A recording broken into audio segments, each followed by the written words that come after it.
if that does what. I'm Sir Flowbojan Thunderhammer. And I'm Teflon Frosthammer. And I'm Cabbage Tidehammer. And this is WAK. If Amtgard Knighthood means anything, you can't knife a motherfucker and keep it. And the thing that people need to understand essentially about arts and sciences events is that your scores don't matter. Do you want a black phoenix or a white phoenix? Jeez, language, man. We're on right. a freaking podcast, for fuck's sake. Mind-blowing experience, right? Hello, everyone, and welcome to WAK, where we're doing a follow-up episode to the Gathering of the Crowns that just now happened. But before we do that, Merrick, we need you to roll your intro because this is for your audience as well. Cool. My intro doesn't have a fancy button. It's just my voice. Hi, this is second technical episode of On the Path channel thing where we talk about anything that helps you get towards your path, which we're going to talk about changes in your path today based on the votes. This is like live recording and reporting for Amtgard, and I'm super excited for this. Yeah, it's super cool. I've wanted to do something like this for a while. It feels super good to be here. Yeah. So why doesn't someone else who was actually paying attention today explain kind of why we're all here? Because no one wants to watch a video that's 9 hours long. Oh my god, and I think it's still going on? Question mark. Yes. Yes. Oh my god. As of 8:15 Central Time, it is still going on. They're doing AI like organization and stuff, so who's president and everything like that. So it's not. We can figure that stuff out afterwards. So what are we here for exactly? Like the Circle of Crowns thing. What is this stuff? I would say it's to clarify and like condense a 9-hour meeting into however long this turns into. Hopefully less than 9 hours. So let's back it up a little bit more than that. For those that may not be in Amtgard, or for those that haven't been in the game very long, once a year, all of the monarchs from every kingdom meet to go over rules clarifications, discussions, updates to the game. We just now finished up with this, not technically finished up, as you guys can hear. It's still going on, but we finished up with the parts that we wanted to talk about. And this involves some pretty big changes this year. Some changes to the ways that our Knighthoods potentially work, some changes to some of your favorite classes that you may be playing right now in what I would consider a beneficial way, and a lot of other stuff. So we wanted to do kind of a live reporting here. And as Merrick and several other people have stated, instead of having you watch a 9-hour video, we're going to give you the TLDR version. At least our TLDR. We're going to give you our TLDR version. As close to a TLDR as a podcast starring Flowbojan Thunderhammer can be. Hey. You can't, no, you can't defend that because it'll take too long. Well, no. Remember, no one has to read anything but us here. True. Yep. Right. All right. So we have the agenda. I'm sorry. So we have the agenda in front of us, and I actually was not able to watch Clan. I was driving. So I'm going to be the audience plant because I have many questions as well. So Teflon and I both are audience plants here. Then the audience can live vicariously through us. So there were a lot of votes. Do we want to talk about maybe the biggest ones or the ones we're most excited about? I think we just do in order because it should keep it a little simple that way. All right. So then at the top of that list was the Ombudsman organizational structure change proposal. Does anybody have anything on that? It was really straightforward. Basically, here, Amtgard doesn't know what the Ombudsman does, therefore they call them to whine to them. Yep. And then that causes more problems than it should. So the Ombudsman is not, I'm quoting here, is not, and I really like this quote, is not a solution provider. It is a solution. Where'd it go? It is a solution enabler. That's really good. Yeah. It's not there to make the call on whether or not your suspension was right or not. It is there to make sure that you have the information needed to find out if you have a way back into Amtgard or what you can and can't do based on a certain ruling or whatnot. Apparently, a lot of, I think it was 60% of all of the comments that come to the Ombudsman are from people that have been suspended and think they've been wrongly suspended, which is not really what the Ombudsman does. It's never been what they do. No. They got moved under the exec for AI. So they used to be their own kind of weird entity that was attached to AI apparently, and now they're under the exec. So does this give them any new powers, or is it just Nope. a structural change to define them a little bit better? As far as I understand, just structural. Okay, so the Amtgard Ombudsman then will still function the way it always has, where they will simply tell you what your avenues are if you have been banned and that kind of thing. But Okay. hopefully this means that the monarchs can go back to their kingdoms and make sure that everyone understands what the purpose of the Ombudsman program is. For don't smile like that, Merrick. You're on camera. Everyone who's been a monarch has tried it. We've explained it on this podcast. People still don't get it. I know. It's not going to happen. Yeah. Okay. Can I finish up with my super optimistic representation of what this is? Sure, now? go ahead. Okay. Hopefully, all of the monarchs can go back to their kingdom and explain what the Ombudsman program is for, so that if someone is banned, they are armed with the knowledge of how the Ombudsman can help them. That's fair. Yeah. Yeah. Hopefully that happens.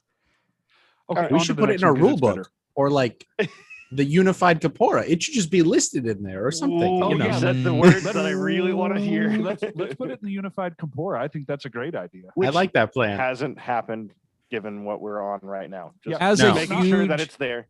As a huge fan of Gundam, if we were to fill like a unified Kapora and we called it like, the timeline like UC001 and then UC00, like every year afterwards, that would be great for me. Captain's log.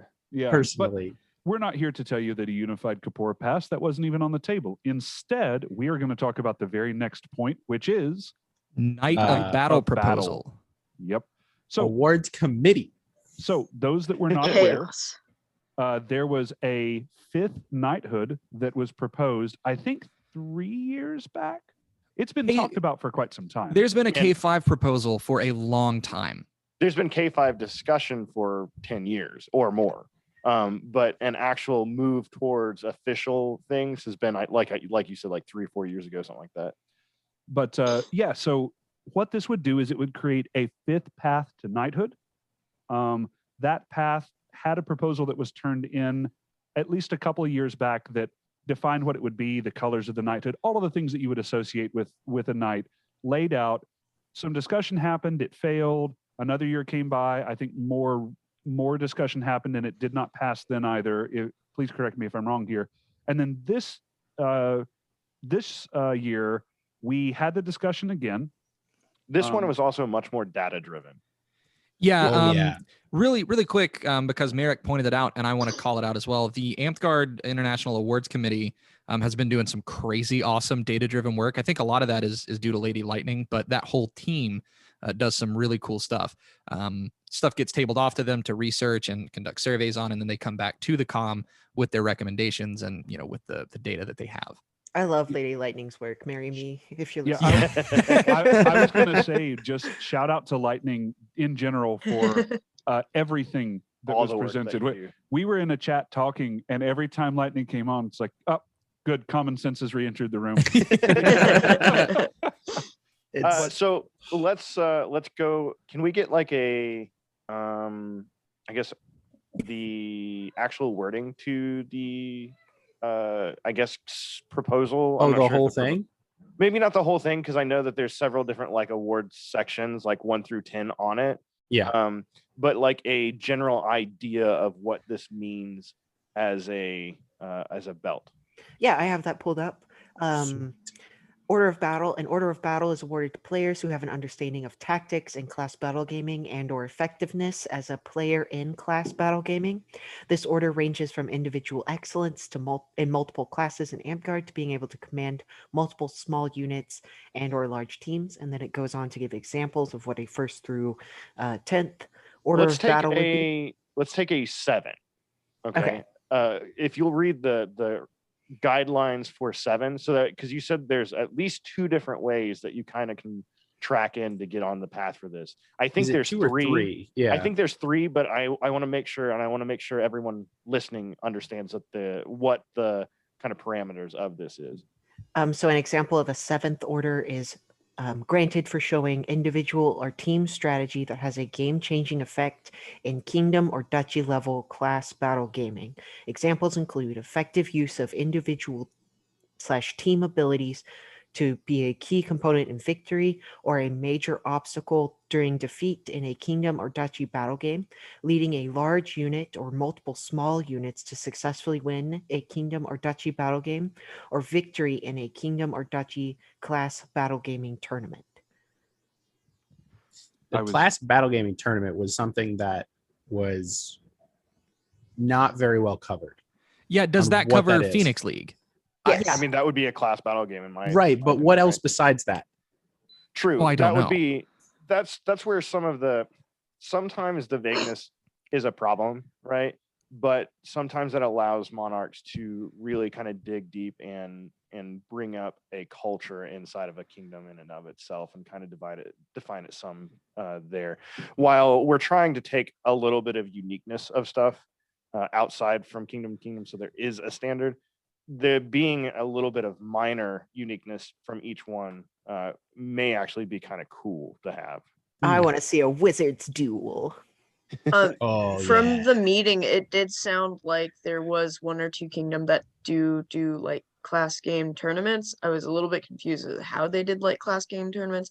It sounded like it was like 10v10 tournaments that were class game. That wasn't exactly Phoenix League. Warsong Gulch and Amtgard. Warsong Gulch and Amtgard. Warsong Gulch and Amtgard. Lay down.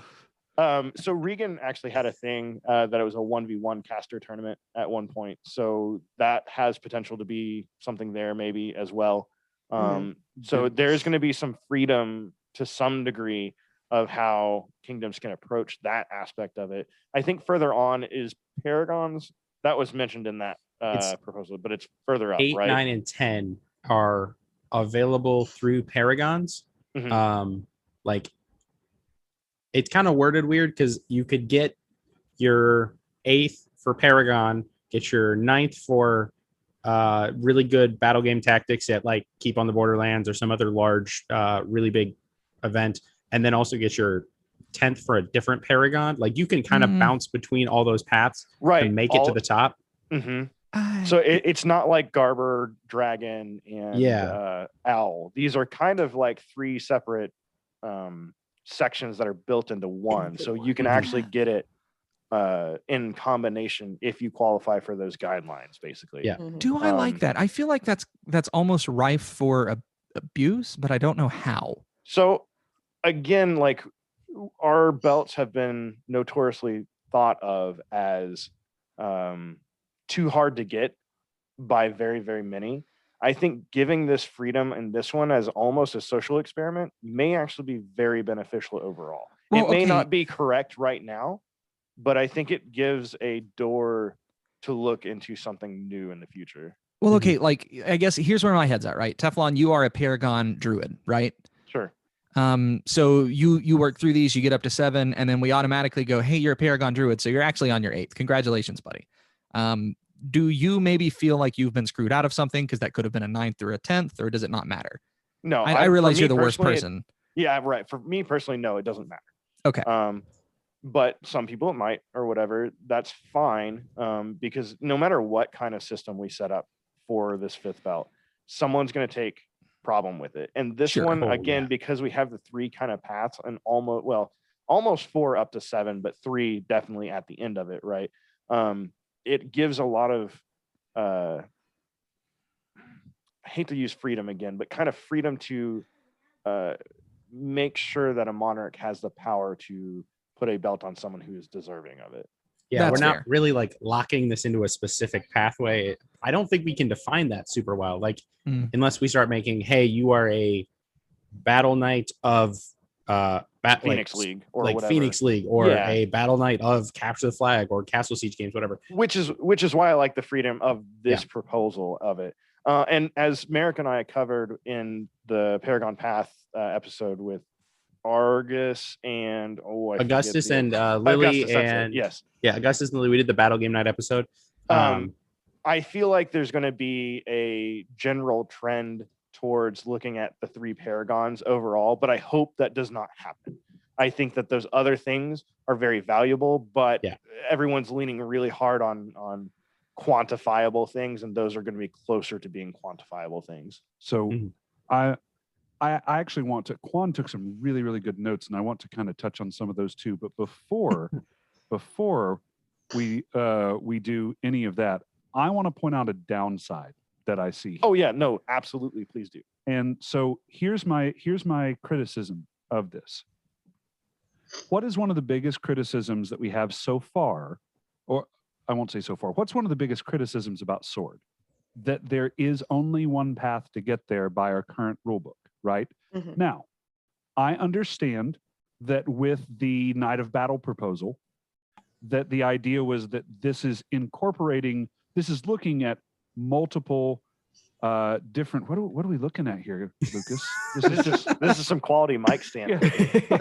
Listen, so, I'm sitting in the floor. It's very uncomfortable. I'm getting comfy. Okay. Oh no, you go get comfy. He's doing his best. We are such professionals. So I realize that the idea here is that now you have a path, but that one path incorporates kind of different ways that you can get there. There's Paragons. There's a Paragon leaning way that you can get in there, but that only accounts for the upper orders. That's kind of like you're kind of getting into your mastery of what it would be with the 8th, 9th, and 10th there. But at its heart, boiled down, this is still just one way to get to a belt. This is Orders of the Tactician, plus some other things that you could either get Orders of the Tactician or Paragons for. I want to point out, is it technically Tactician listed? Because I don't want to accidentally I think it's called Order of Battle. Okay. It's very similar to Tactician, but it doesn't require that you like tag on what you did specifically. It's just you get an order of battle. That is a position. I don't care, but with this particular one, I want to make sure that we're getting our words more correct on it, right? I'd also like to point out that I think voting to add this to the sword belt instead of having a whole new belt was tabled to vote at. It was. Hold on, we missed the whole drama of this one. Yeah, there was high drama about this vote. That's what I wanted to ask about. Drama. Oh my god! Explain this to us. Wait. No! We'll get to that. We'll get to that. I want to get the proposal in and of itself done, and then we'll get to the drama. All right, then we can cover. That's what I'm with as well. Now, so I want to discuss the big note that Quan made as she was listening here, and this is kind of discussing some of the toxicity talk that was going on around this. There's several different notes here, but a lot of them really tie back into the fact that the monarchs in the meeting more than once brought up as a reason maybe not to do the Night of Battle, that it could potentially introduce some more toxicity into battle gaming or into the game. And so before we go anywhere else, because I feel like I'm very likely going to have an opinion that is different than everyone else in this once we get a little bit farther down. But before we get into any of that, what does toxicity mean? And I know that sounds dumb, but everyone used it today. Like, the toxicity. But I think that there was a lot of the city. Well, no, toxicity is defined by Wikipedia as the second studio album of the band System of a Down. So we can move on from that. Because I felt like there was a lot of talking past one another and just assuming that everyone was using the same definition. So go ahead. We covered it a little bit in the Sword Battle Night discussion, and Lily did a really good description of toxicity at higher levels stops being as much about how people are toxic to you, but how you view everything else and how your own goals start becoming toxic towards yourself. Like Jay's mentioned multiple times that like Tournament Lily is a completely horrible asshole person. He looks at the line, sees who he can crush, and then purposely picks and chooses how he's going to crush each of them, and then will like align his streaks with weaker people so that he gets longer streaks. Like if that's the mindset that we're asking for our warlords, it's not a great mindset to be in. Of literally, how do I finagle the game into, or the tournament into, a format that makes it best for me? that was his definition of toxicity, is creating a negative space for anybody, including yourself. Yeah, I'd agree with Kind of that. makes sense. Okay. This is tangentially related then. Would we describe someone who then sets up an ANS tournament in such a way that they are entering items or entering multiple items in single categories that they know that they're really good at because they, and by the way, I want to point out here before we go on with any of this, I don't do devil's advocate conversations because I think that they're meant to make the other person try to feel stupid. So I may not always agree with points that I'm going to be making, but I'm trying to make relevant points to what we're talking about. Okay. Would we then say that if I'm going to use Onion, I'm going to use Lauren as an example here. So Vidalia becomes regent. She's not our regent right now. Let's say she becomes our regent, and someone else is going to be running the tournament that she sets up, and she sets it up in such a way where she can enter all of these different things because she's a very brilliant artist and painter, and so she multiple enters all of these things. Is that an example of toxic behavior under this same definition? Because you have so using the example that Merrick just cited, it's only toxic if Vidalia makes it toxic to herself, right? If Vidalia goes in with the I better win or fucking else because I did everything I could to make sure I got into these brackets, and you know I positioned myself to win, and if I don't win, it's rigged, then it's toxic, right? Am I wrong in that interpretation? No. And the other aspect of it is, and it's been said by multiple warlords, like, you're worried about the other warlords in line or the upcoming, 8, 9s, and 10s in line. You can kill the 3s and unders. So purposely positioning yourself to be that person's like starting enemy or whatever, where you are basically not letting people play the game, is the negative aspect of it. In the tournament example, unless Vidalia would be specifically excluding certain things that they know their opponents are good at, like if Vidalia is not good with clay, but they know that Quan is good with clay. Quan is good with clay, and they exclude that from a category, then that would be toxic in that fashion. That they're manipulating the situation so that they're at benefit and making a negative for somebody else. Just manipulating so you're at benefit is something that we all do all the time, pretty much, because it's the easiest way to live life is make the situation best for you or other people. But if that comes at the cost of other people, that's becoming toxic. At least that's my opinion. Inherently in competition, you're working to make a benefit for you and a negative for your opponent, right? Like in some form of fashion. So is a competition, especially in a physical aspect, is that actually toxic, or is it just the nature of competition in and of itself? I think there's a line. Yeah, it almost has to do with the mindset going into it, right? Yeah. But that's not something that I agree with you. Yes, it does have to do with the mindset, but that's not something we can quantify. Well, I think that Sword Path is unique in the fact that even if I beat everyone in an ANS tournament, those other entrants can still be awarded for their performance. Whereas if I'm like a streak breaker or I'm the one winning the tournaments, I'm actively blocking other people from getting Orders of the Warrior. Let me give you hang on, Quan, you look like you've got something to add here, or are you just agreeing? No, I wanted to add something.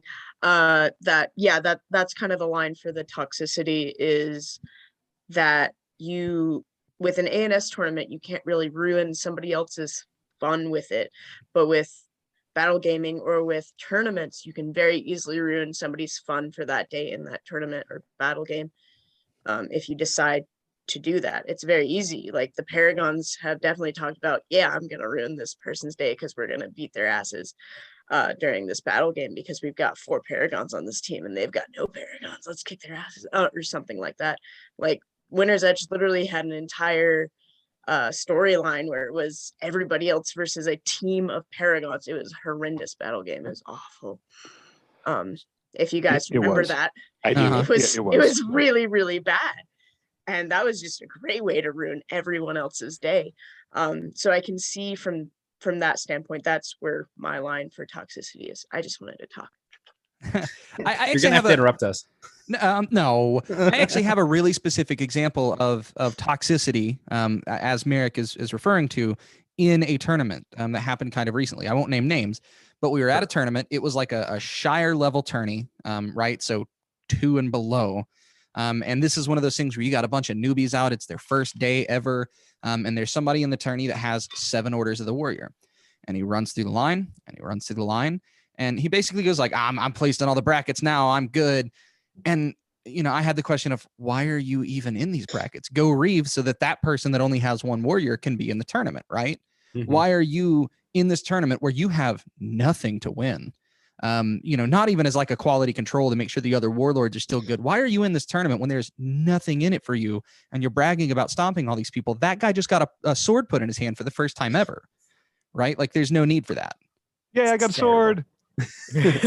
By the way, we should record all of our podcasts like this. This is so comfortable.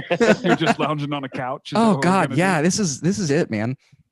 Well, So you we need a couch in the studio. Yeah. So we have a couch. We actually have a couch right there. I have opinions.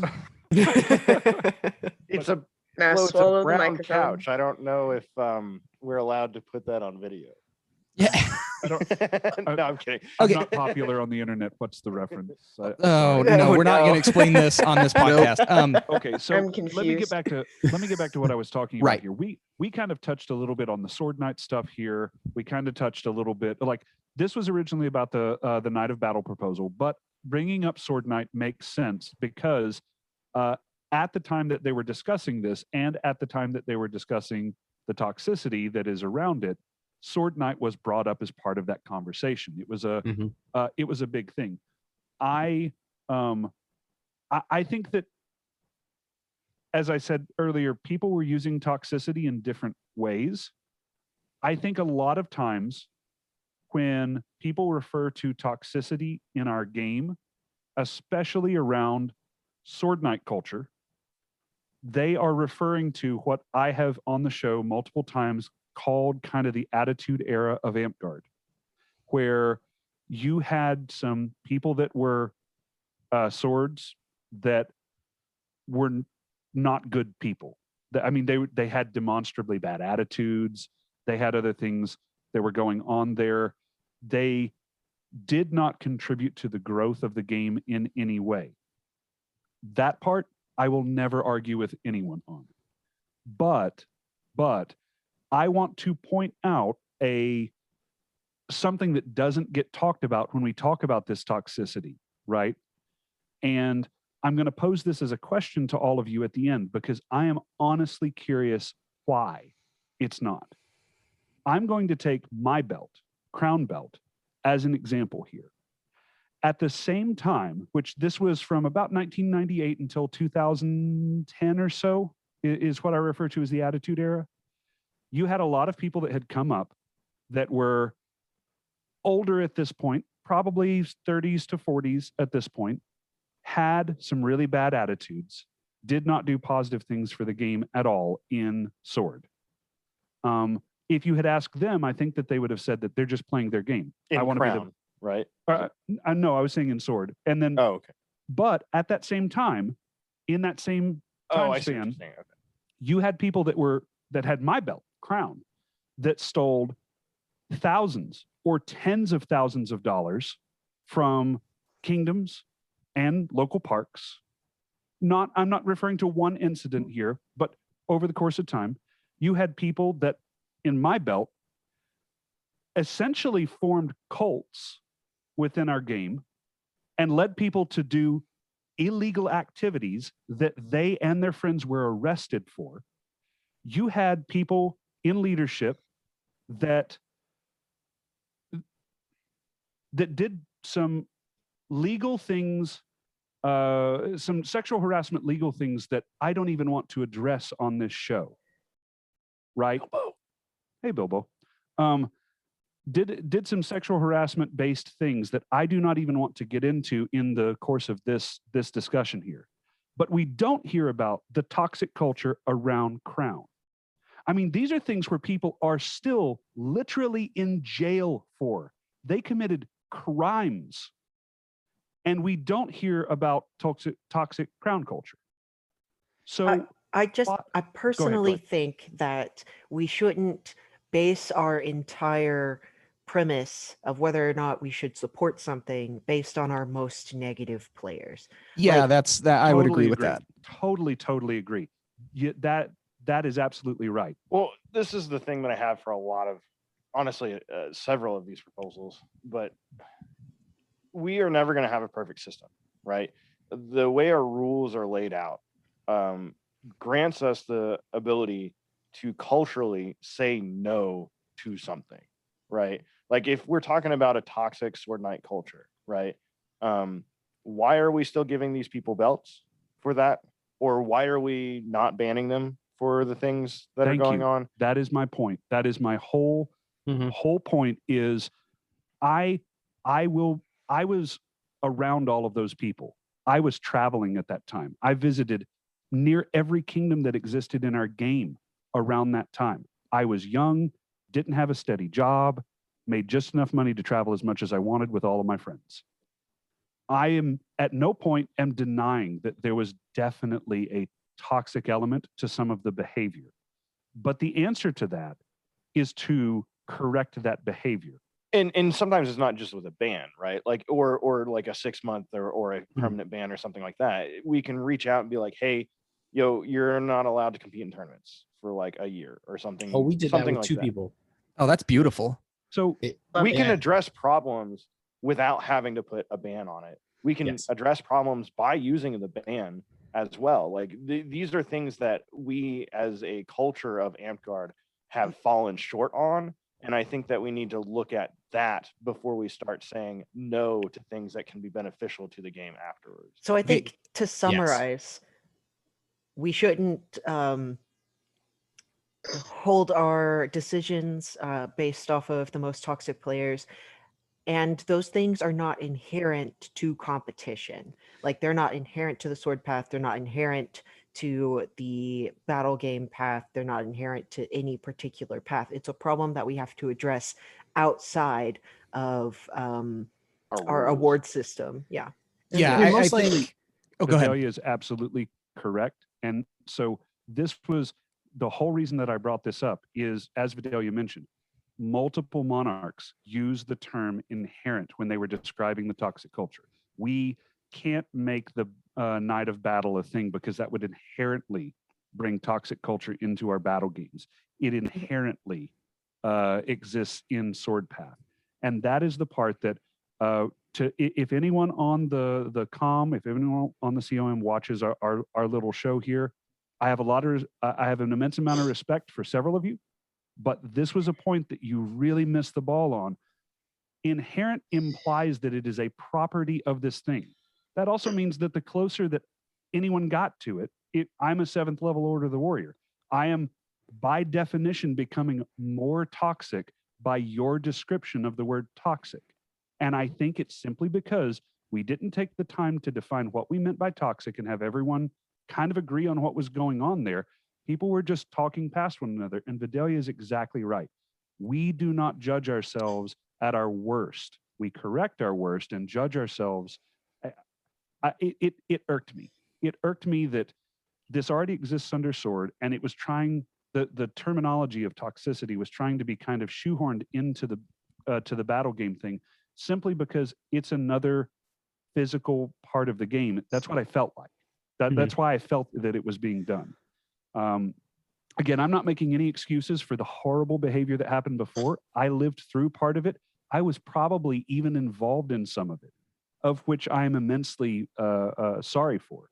But we do not get to stick a blanket toxicity thing on all Sword activities, and we do not get to try to attach that to this new Night of Battle proposal, which passed, by the way. I was going to say either. Yeah, we got to bring it back to the core point here, which is there is a new belt. There's a new belt. We have a 5th belt. So there is a minor kind of weird thing that happened with it. Yeah, because if it came back around, next year, correct, at Crowns? No, in a month, 3 months? 30 days.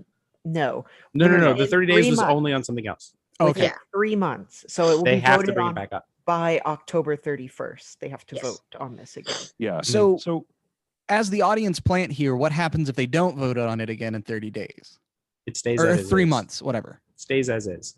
So Oh, we will Yep. have the 5th belt that way. Yes. Right. Which So is we- blue trim. Yeah, no, cool. Mhm. I like Oh, I that. like Hey, blue interesting. trim. Yeah, blue's my favorite color. Lucas can see that trim. I can. So what happened here for those that don't Yeah, want to sit through all of it? Let's go is- back to the other one. So because the IM proposal is tied to this, right? Yes. It is. So we had a vote. The vote, the way that COM works, I guess we should have talked about this earlier. The way that that the Circle of Crowns works is they say, okay, this next proposition is up. They have a question period. They vote. If the vote fails, then they will have a discussion period, and then they will do a second vote on that thing. Yes. So in this case, there are 22 kingdoms that were eligible to vote. To get a pass, you had to get 20 kingdoms to vote yes. Because we need 90%. Because we need 90%. So the first vote that happened, we had 5 kingdoms that voted no. Then there was the discussion period. The next time that it was voted on, we had 3. I'm sorry, I read that wrong. There were 4 kingdoms, 4 that voted no the first time, 3 that voted no the second time. So it only failed by 1 vote. The reason that we were all talking about this being a unique drama. situation, the reason we were all talking about this being a unique situation is after that had passed and we had moved on many, many sections down from where that was. It was only like 3, but it was like 4 hours later. Yeah. It Yeah. feels like so many. Well, There the was- V9 took an hour. We'll talk about that. It was Hey, very shout good. out- We'll though. get there. Yeah, yeah. Hey, shout out to One Joe for the V9 stuff.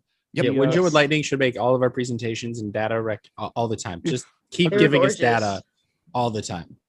4 hours later, 3 sections later, one of the people that voted no on the second vote. That's our monarch, baby. Yep, that's the Kingdom of Winter's Edge monarch. It's King Clover. Asked to change their vote, and there was a little bit of paper shuffling to see if that could happen. The answer, as I've understood it, was no, the vote could not be changed, but a vote to revote could be done. Yes. So they did a vote to revote, that passed. Then they did the revote, and the revote passed, making the Night of Battle officially a 5th belt for our game. Yep. Yes. Once that happened, the secondary proposal for this proposal, which was put in by the Empire of the Iron Mountains, became active because it had to pass for this other one to become active. So when it passed, the proposal for the Empire of the Iron Mountains came into play, and it was to make it to make the Night of Battle under the blanket of the Sword Belt. In the same way, if I've understood it correctly, in the same way that a Serpent Belt has owls and garbers and dragons and things like that. It was literally just a belt change. Like, Yep. Everything else was exactly the same. The Masterhood was the same. Everything else, you just slid it under sword. The belt And has a that- silver stripe now instead of a blue stripe. And that has And been that tabled. failed. Yes. Oh, that was tabled. That's what they Well- have to revote on within 3 months. If Yes. it gets voted and they say yes, then it's now part of sword. Alright, If not, so- then it stays its own Yeah. blue stripe. So they voted to Who- untable it. Then Who are they we going to voted. drop a blue stripe on? And then they have 5 belts potentially, and they're the only one who has 5 belts for a while. yeah, like we're not going to put another belt on Imhog or something. Come on. We Oh, can put does it on qualify. Slushy. Slushy obviously gets to get it. Mm. The penguin. So anyway, this is kind of the weird thing where if it does come back in 3 months, then if someone did get inside that 3 months the battle belt as a 5th belt, and they reduced the belts back to 4, there can be some kind of weirdness that's there. You get a But- blue trib with some silver on it. I don't know. Yeah, we get a Sharpie No. and just cover What's it this? up a little bit and be fine. What's it called? Anodized. We'll do an anodized silver belt. That's Yeah. way too expensive. Listen, you get a tube of rub and buff and some Q-tips and you're fine. But okay, so that's kind of what happened there, is that we have basically a 5th belt, and it is kind of asterisked by maybe it's only 4 with Yeah. this proposal. Yep. So what is the next one? Because I think we ran this one into the dirt. I talked Yeah. for a while. I'm sorry, but the whole that The toxicity. toxicity Yes. thing will come up later. But that was There's like one of their something main here- issues with the Yeah. vote. Originally, in the main vote, inconsistencies of what a Paragon is, how Paragons are awarded, and then the toxicity were the big things that they were bringing up. And repetitively, it was stated, we're bringing toxicity into our battle games. As someone who has been called toxic in certain battle games before, it's somewhat a state of mind and somewhat you have to kind of expect it at certain levels. Like the level of competition at a inner kingdom or kingdom level event is going to be higher than at your park. Park is for practice. Events That's, are I for guess, showing what I was off. driving at earlier about, is it not just part of a tournament? Right. And there's that line that you can, like, if I decide that, like, if I come down to Winter's Edge and I decide Teflon doesn't get to do anything for a full day, that's being toxic. That's stupid. Okay, but also as Teflon's friend, that's fucking funny. Oh no, for me, this is the thing that gets me a little bit, because I'm on a different, I guess, wavelength for this. If you came and did that to me, that is up to me in the game to figure out a way around it. That isn't an Teflon over here obstacle in like the I'm game. built different. Right. Now, if I were to come to you in advance and say, hey, I want to challenge you, like, I'm going to shut you down all day, that's my goal, and you agree to this situation, we've fixed the toxic problem. I'm no Right. longer being toxic. I am being your challenge, right? And you're my challenge. Like, I guess, it I don't know. changes. Yeah, For but if me, you show like- up like an angry house cat, like I'm shitting in your shoes, buddy, like what, that's not fun. All right, I don't want to keep moving things Yeah, around, yeah. but Okay, let's to go move to the on, next, 'cause I can go on for this. we one. have the awards standard committee. The next one would be Orders of the Warrior revision proposals. Yeah. Yep. And we I have have many things to say. God damn it. Sorry, guys. There's so much to cover. Sorry. Ugh. Go on. This only go on. took 2 hours itself. Yeah, go on, Vidalia. Oh, you're being hopeful. I was like 4. So Yeah. proposal 1 for the Orders of the Warrior proposals, there's 5 of them, and one of them has subsections. So Okay. the first one is to clarify that Kingdom Monarchs can define a major kingdom level tournament. Can I hold on? Because we're still on the heels of Gathering of the Crowns. Can I make a point of order? Please go ahead. Yes, make a point of order. Can we only God. talk? Can we only talk about the votes that passed and any other votes that are relevant to them? Yeah, let's do that, because I Okay. think that's going to be best. Yeah. Okay. We can I mean, mention that only the ones takes that out failed. one for this. So, Right. Okay. Cool. We can, Cool. We can Yeah. mention the one that failed, the ones that Yeah. failed and what it was, but no long discussion about it. Okay. Yeah. Yes, please do that. Okay, so it. this number 1, which is Kingdom Monarch can define the major kingdom level tourney, and Vidalia, how did that one go? It passed. So I'm going to tell you. What the does that problem. mean? Yeah, I'm going to tell you let me tell you what that is for anyone that may not be very closely following all of this. This was a clarification that says your monarch has the ability to declare what a kingdom level tournament is. May create some problems for some kingdoms depending on how your corporas are defined, because some corporas specifically define kingdom level tournaments. Our rules of play actually also, before, the understanding was that it was defining a kingdom level tournament. This is let's say an addendum. I hope, Merrick, that's a good way to put this. they kept calling it a clarification, and I think Yeah. that's the right term, because technically, if we want to read the rules as written, technically the monarch did have this power before, but culturally no one believed they did, besides Golden Plates. There we go. So Good job, GP. Yeah, good. GP knows how to read. All of the rest of us, unfortunately, don't. But yeah, guess so they're great. now the Kingdom Monarch can define that a tournament is going to be a kingdom level tournament. This will vary from kingdom to kingdom as to how this is implemented. What I mean by that is, for Winter's Edge specifically, we have a rule that says that a kingdom level tournament must be announced at least 6 weeks in advance. Your kingdom may have more or less time or even different rules, but any tournament can now be announced as a kingdom level tournament. So long. What do as you it- mean by any tournament? That's also a great question. So usually kingdoms have 4 major kingdom level tournaments per year. That is your 2 weapon masters and dragon masters that happen at the mid-range, and your 2 kingdom quals, whatever your kingdom prefers to call them. It's not that you could not have other tournaments, but the belief before, and this is speaking to what Merrick was saying a moment ago, the belief before was that they weren't major kingdom level tournaments. This clarification was that if your monarch decided to hold another tournament, which could be a food drive, that can be a kingdom level tournament. A Midnight Ironman, that could be a kingdom level tournament. But as the representative of Polaris pointed out in the meeting, other things that could be considered kingdom level tournaments is a 5-man battle game tournament, an archery tournament, any of these things, that anything that you can think of to plug the word tournament into can be declared a major kingdom level tournament. The reason this is important is because the word major in front of kingdom level carries weight in our rulebook. There is a separation between what a tournament, a kingdom level tournament, and a major kingdom level tournament is. They're 3 separate entities, and they carry with them different things that you can do. Major being the highest and allowing you to award essentially any level of appropriate order that you would like. Okay, so as a layman who's never going to get a sword belt but is still interested in this, does this mean I have more opportunities to get Orders of the Warrior or less? Mostly more, Yes. but it's kind of dependent upon your kingdom monarch on that. Yeah. Again, this one is one that's going to probably have a lot of cultural weight to push around.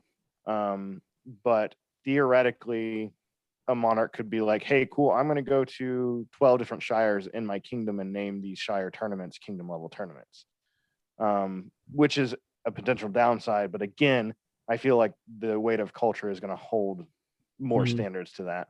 Yeah, that's definitely presenting what would be kind of a worst case scenario of what could happen, not a likely scenario of what would happen. No. And in a lot of kingdoms, they have restrictions built into their corpora to prevent those sort of things from happening. I think that if your kingdom doesn't have those restrictions or something like that, we're going to see more definitions in kingdom corporas about some of this. So the 6 weeks, has to have so many players, has to be at a kingdom event. Like you can't just be like this park day, that tournament. Maybe format even into it as well. I know Polaris has format included.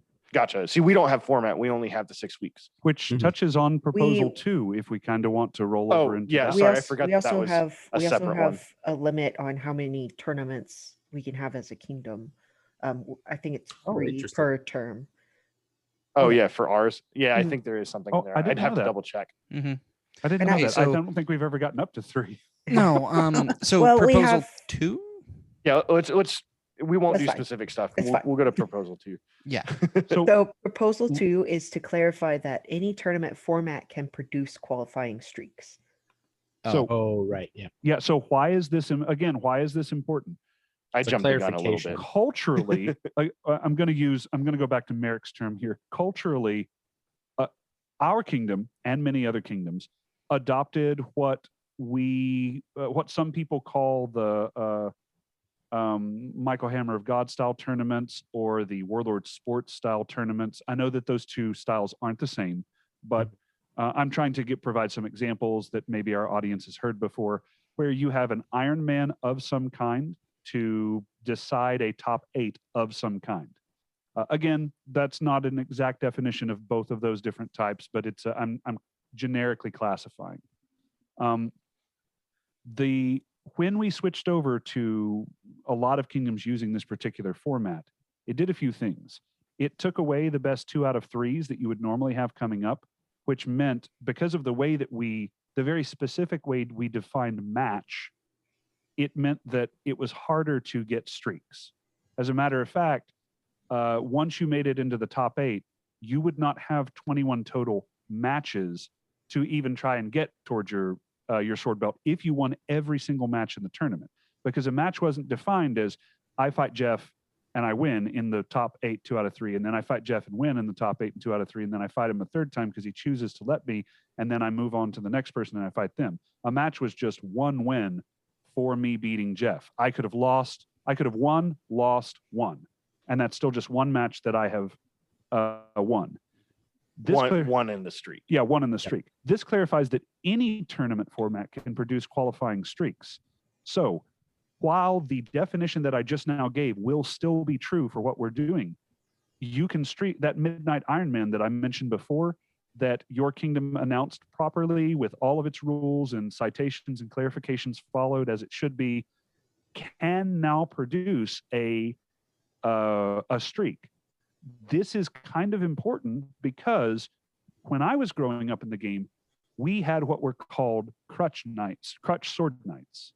I'm going to use Sir Shadow as an example here. I'm going to use him because I have an immense amount of respect for him. He has an immense amount of respect in the sword community as well. Delos is another good example. Immense amount of respect for the guy, immense amount of respect in the sword belt community. But Delos is known for his sword and board. You don't see that guy picking up Florentine and going out there and thrashing. Shadow is known for his pole. You don't see him picking up, I don't know, Florentine or dagger or whatever and going out there and thrashing. They are what we would call crutch sword knights. They have a combination that they have distinguished themselves far above their peers with. That kind of disappeared in a format where you had to win a tournament to get your next. You could be really good in open and whatever bracket your crutch was in, but you kind of lost that crutch sword knight thing. Bringing this back in where any tournament can produce qualifying streaks means that that's back on the table. You can have those crutch sword knights in an Ironman portion or something like that. And I want to let everybody else chime in on this, but I am a fan of it.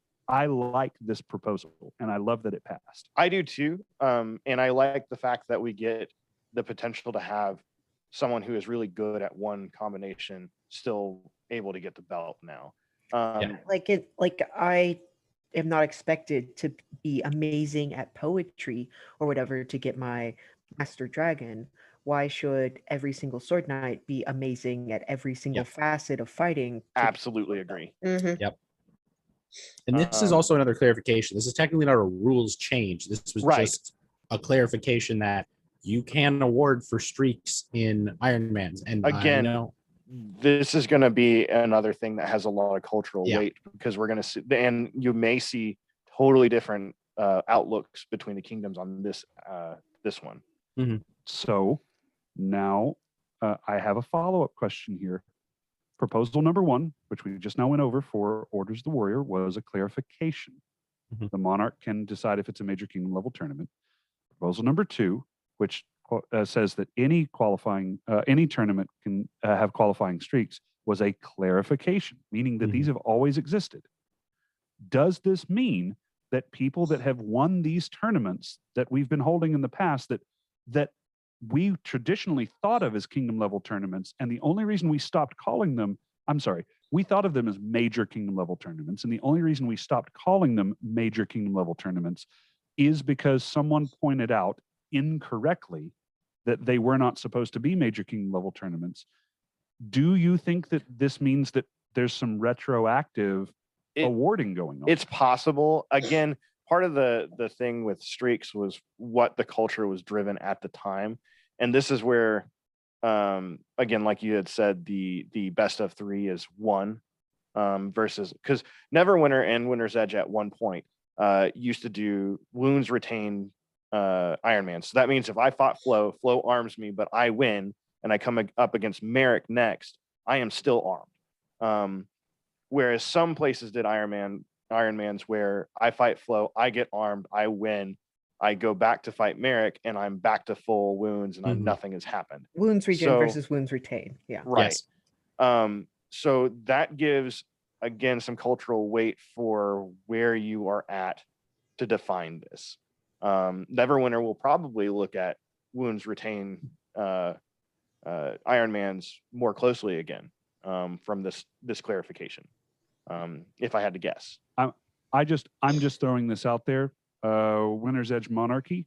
If this is one of those things where retroactive tournaments are going to be considered, then I look forward to seeing Sword Knight Beefy and Sword Knight Jarek very soon, because Beefy has qualled more than once using his Slim Gem, and Chuck has probably won 11 billion tournaments that were our night tournaments or something like. He has legit won more than I care to count. So I'm not saying that we retroactively apply any of these things. I don't have a good answer to the question. I think But to if that's on the retroactively table- apply is too messy, because if you do those two who obviously deserve it, then you also run into the issue of everybody else popping out of the woodwork and saying, hey, where's my next order? Where's mine? Where's mine? And you I mean, can't pop the lid possibly. off of that. But you run into at the the same same issue time- with Crown. Like Yeah. when that whole Crown changed, you had lists of people running up and like, I had this and I did this and I did that, whatever. And our kingdom did a little committee that got together and decided who had what Crown orders. Yeah. And that kind of like shut it down for a while. But we still had a couple people come up and they're like, hey, so I was monarch like 8 times before we became this version of this kingdom. Can I get my stuff? And like, how far back do you go? Yeah. This Completely becomes agree. the monarch's answer in the quick and dirty, right? And it kind of sucks to some degree, but the next monarch may agree with the person who said, you know, I should have my stuff. And it's just going to be that's going to be, at least that's my answer. I mean, your if you- monarchs will be deciding that. It'll be Right. up to monarch discretion, and then also if you have the documentation to prove those things. Yeah. Yep. Yeah. Records. All right. Next proposal. All right. Yep. Proposal 3A, replace kingdom level win requirements for 7th order with kingdom level placement or duchy level wins. Adjust other levels for consistency. Did this pass or fail? This passed. Okay. Great pass. Yeah, great Yeah. pass. Yeah, easy. Just shift Yep. everything down a little bit, make it Yeah. reasonable. Just to clarify, with this one up here, if I win a duchy level tournament, that puts me at, well, assuming we collect all the box hops, right? If I win a duchy level tournament, that means I can get my 7th order, correct?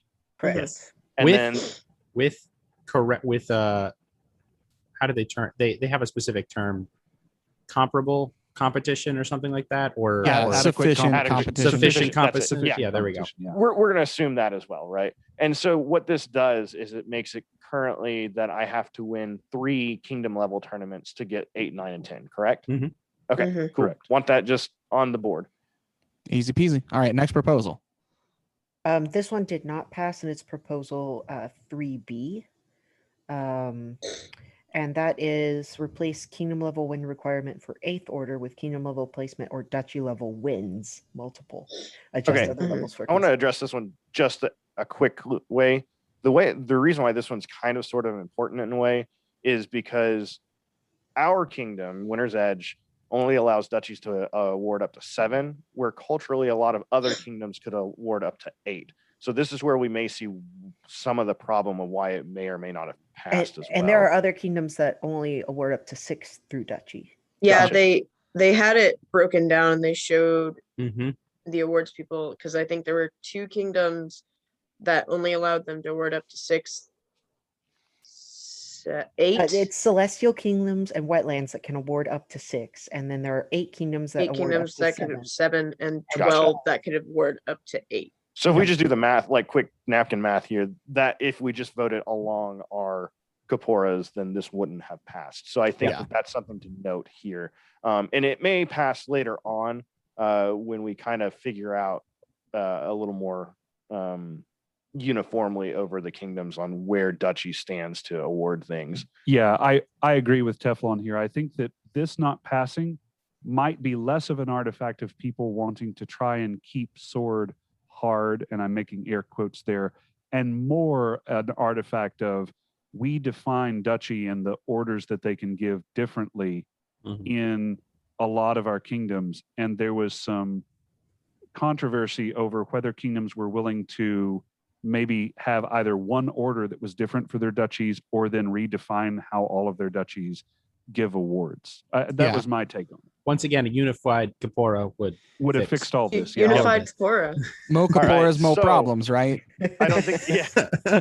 So there were 2 things that they did during that fail. Oh, okay, cool. There were a lot of arguments on we already made it a lot easier to get to 7 and 8.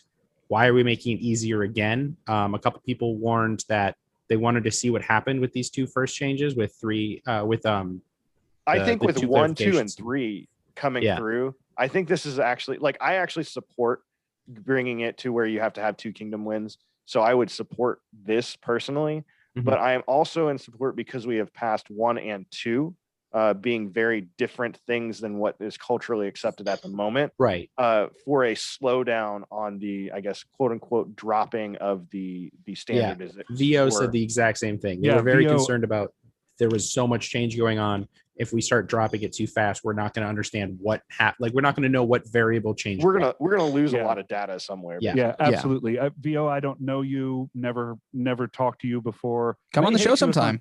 Yeah, you should come on the show. May hate you if I met you in real life. May love you. But your point here was brilliant. Did a moth get in here? Yeah, look. God, I said my thing, and then Flo said his thing about like I might hate you, and like now I feel like he's not going to come on the show. No, you should come. You should totally come on the show. We'll be back. I'll love you. Come on my show. I don't want to spend a lot of time on things that failed. So let's. I understand. Kevin, you can be there too. One last point here. Yeah, it is your point of let's see how these other things work out was a brilliant calming tactic to what had become, I think, a very heated discussion. And we're really keeping the level rational head there. So thank you so much. Agreed. Next proposal. Okay, so the next proposal is proposal 4, which allows 5th level warriors to be given for battlefield prowess. So how many Hadokens do I throw to get a 5th? I was just going to recommend you for you. 36 and a half. Yeah, did that pass? Yes. All right. Okay, so it passed. You can now give up to 5th for battlefield prowess. I'm super happy about this. Should have been like this a long time ago. So it kind of sets everything more in line. This is something that I talk about every now and then on the WAK podcast, that I want to see our awards going up in a way that corresponds with what levels can be awarded by the local parks status. So like a shire, a barony, a duchy, and things like that. That gives some standardization to it, and it allows all the other awards to kind of follow suit, I think. Anyone else have anything for battlefield prowess? Yeah. Just that, like, it's silly that this wasn't already in place. We had shifted it from, I think, when battlefield prowess came in, I think it was first, second, and third that you could do. And it always struck me as odd that we have more shires and baronies than anything else in the game. Maybe more baronies than anything else, period. And yet a barony could not give up to its battlefield prowess level of awards. Just it always struck me as kind of odd. So good for this change. I'm glad that it went in. All right, good job, Monarchs. Okay, so the last one is proposal 5, and that is to add park level tournament performance as qualification to levels 1 through 5. What does this mean? Like at 5th, I could place first in a barony tournament and then get my 5th, and then at shire, I place first in the shire level tournament and then get my 2nd. Is that the idea with this one? Give me just a second. I'll pull up the proposal itself. Yeah, so if first order would be granted for winning 3 consecutive matches in any tournament or for taking 3rd overall in a shire tournament. 2nd would be 2nd overall in a shire tournament or battlefield prowess. 3rd would be 3rd overall in a barony tournament or for winning a shire tournament or for battlefield prowess. And so on. Cool. Okay. Excellent. Yeah, it actually does it a little different than I personally would have done, but I'm still very much in support of this one. Yeah, I also liked the way that Teflon had kind of originally talked about it. And we've discussed this on the show before. If you've ever seen WAK, if you haven't, you should go subscribe. But this way accomplishes the same thing. And so, yeah, absolutely love that this went in. All right. What's the next section, I believe? I see Electronic Samurai on this list. Yes. This is when I left to go get food. And so I missed this part of it. Hold on. Did we talk about how much Griffin was brought up during the warrior discussion and it never proposed? We should talk about that. Yeah. It was also brought up for the battle game night a lot of times. Constantly. So can we define Griffin real fast? Because that's going to be important to a degree. The blonde kid on Family Guy. The way that I've always understood it is for what? Oh shoot! I lost my words. Honor and courage, chivalry, and honor on the battlefield or in the tournament. Gotcha. Yes. So what it sounds like to me, because I didn't get a chance to listen, is that we kept talking about how these either have or potentially have toxic things to deal with them. So I am assuming that the Griffins, being a qualification to it, is trying to tie basically be a good person while doing these things into it. Is that correct? Yeah. There were different discussions, but a lot of it was just, why isn't Griffin part of a ladder anymore? Yeah. I think, or any award system besides just like, hey, you got a Griffin for not sloughing that kid. Yeah. Rats. Gotcha. Yeah. It was funny watching the YouTube live chat, because they're like, bring back Griffins. Obviously, make it the second sword path if you want a second sword path. Don't be stupid. Like, and it used to be. So Yeah. again, pointing back to wetlands here. Sir Ice, I think, got it. Yeah. I don't even. I don't remember. There's more than one knight. There's more than one notable sword knight that got their belt through the Griffin path. I don't remember all of them right now, but it was something that pre-award standardization certain kingdoms had in place. I specifically remember wetlands having it in place. And it disappeared when award standardization came in. Great 2007. Which was really odd to me. It's odd to me because we kind of created a lot of this there's only one path to get this belt problems, because kingdoms had multiple paths to this pre-award standardization in 07. I mean, wasn't there a battlefield prowess? There was like 3 or 4 battlefield prowess knights, sword knights. Yep. I mean, that's gone entirely. The thing that was surprised me the most was during this meeting, nobody at any point in time motioned, hey, let's throw Griffins on, like, I actually think that's look probably at Griffins. good, or at least not to just throw it on the table and say, hey, let's vote for it. Because Well, I not- think not that's even to, like, having some. Not even to like the sorry to interrupt you, but not even No, to no, like you're good. as its own pathway, but not even to stay like, hey, if we're worried about toxicity in the battle game night, why don't we just say can be informed by Griffins, or like should be of a similar level in Griffins. Otherwise, you're looking at just how good they are on the battlefield, not how well they're treating everyone else. I don't mind it being a solo award, right? Like the sword or battlefield knight or something like that, right? I don't know if we need to really check another award for that. I think just the general idea that they should be good on it and not a negative problem should be good enough of a check on those belts. But I don't mind Griffins coming back to the game and being under sword, but I think that trying to check another award with another is not great, personally. If that makes sense. No, I get what you're saying. It's almost it should be redundant, right? Right. Like, I guess that's what I'm getting at, right? Yeah, we shouldn't have to say, hey, this player's good at fighting, but also got a lot of Griffins because they're honorable. We shouldn't have to say that. We should just be like, they're a good fighter. That should be included. Yeah, it should be implied, like they're also honorable. But currently it's not, and a lot of people complain like, oh, we're knighting toxic people. Well, stop. We said it before. Just stop doing that. Stop doing it. Yeah. Don't give them awards. Even though they won, it's be like, you were a dick the whole time and we think you left. I mean, if they're sloughing, then were they really a good fighter, right? No, they didn't win. Did they right? really win? Exactly. And I want to address something that was brought up in this part too, that I absolutely cannot let stand.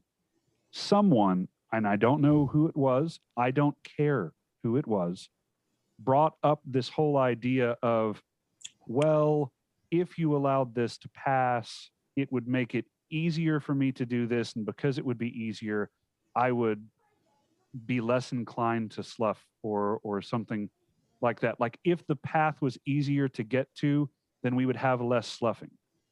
That is the most asinine comment that I have ever heard. If someone is going to cheat, they are going to cheat irregardless of how simple the system is. I'm sorry. Like you have, whomever you are, you have a very different view of humanity than me, because this isn't The sloughing in our game is not a direct result of the fact that this thing might be difficult. People slough in a battle game for fun. That's not difficult at all. So you can't ever build a system that can never be cheated, and doing that only hurts the people who are just trying to play into it normally, right? Just like you can't build a door that can never be breached, because at that point you've built a fucking wall and nobody can actually get in. Right. All right. Just wanted to comment on that. Next proposal. So next group of proposals have to do with V8 rules changes. And the first one of these is Brigandine armor changes. Oh, what about the Electric Samurai thing? Oh yeah. Oh.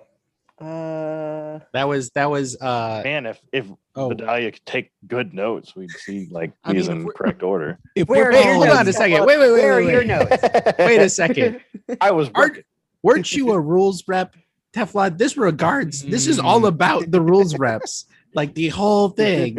Shouldn't you know about this? Which is I mean, why I he do. wants everyone to discuss it here. Yeah. Don't worry, I got you. Yeah. Which is why he wants to cover all of them, even this one right here that just says question and discussion. Yeah, honestly, I totally forgot about the Electric Samurai. I know about the other ones. Okay, so the Electric Samurai, are we going to talk about it? What happened? I'm just waiting for Lauren to interrupt us to The official put it dance back of on track. Amtgard is now called the Electric Samurai. All right. Yeah. It involves going to Cabbage's house and drinking. Hell yeah, I'm down. Sounds Electric down Samurai there. at my place. Going there. So I've got some cold beer in the fridge.